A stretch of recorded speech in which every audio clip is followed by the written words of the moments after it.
બહુચરાજી મંડળ દ્વારા ચૈત્ર નવરાત્રિ નિમિત્તે માતાજીની પાલખી યાત્રાનું આયોજન કરવામાં આવ્યું। ગોત્ર વિસ્તારમાં મહીનગર ખાતે આવેલ બહુચરાજી મંદિર અને જ્યાંથી માતાજીની પાલખી યાત્રાનું આયોજન સાથે સાથે મહાપ્રસાદીનું પણ આયોજન કરવામાં આવ્યું હતું। ચૈત્ર નવરાત્રિ હોય એટલે લોકોમાં માતાજીની લઈને ખૂબ જ આરાધના અને શ્રદ્ધા જોવા મળે છે। ચૈત્ર નવરાત્રિ ખૂબ જ પવિત્ર દિવસો ગણાય છે અને આ દિવસોમાં જ બહુચરાજી મંડળ દ્વારા વિશેષ માતાજીની પાલખી યાત્રા અને ભંડારાનું આયોજન બહુચરાજી મંદિર ખાતે કરવામાં આવ્યું છે। સાથે માતાજીનો પાલખીમાં વરઘોડો નીકળ્યો અને ધામધૂમ સાથે બહેનોએ ગરબા અને બહુ રમઝટ ઉડાડી અને મંદિરે આવ્યા અને ત્યાં બધાને ભોજન કરાવરાયું, ભંડારો કરાવરાયો માતાજી તરફથી।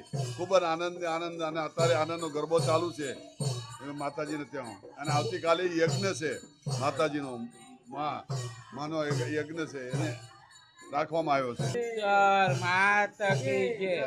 ગોત્રી ગાયત્રી સ્કૂલની સામે બહુચરમાનું મંદિર છે। બધા ભાવિ ભક્તોને બોલાયા છે અને બધાના આશીર્વાદ લીધા અને એમના ભાવ ભક્તિથી મારો બેડો પાર પાડ્યો। જય બહુચર। આવતીકાલે પ્રાણ પ્રતિષ્ઠા છે અને સૌ ભાવિ ભક્તોને પધારવાનું નમ્ર વિનંતી છે એવી મારી દુઆ। માતાજી જય બહુચર ધામ, હર હર મહાદેવ।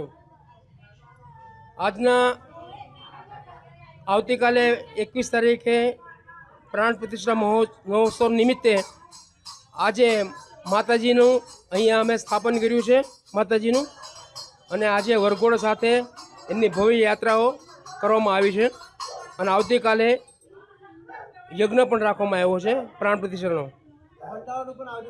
હા, ભંડારાનું પણ આયોજન કર્યું છે। અસંખ્ય ભક્તોએ આજે ખૂબ સરસ પ્રમાણમાં તેઓએ લાભ લીધો, ભોજન પ્રસાદનો લાભ લીધો છે।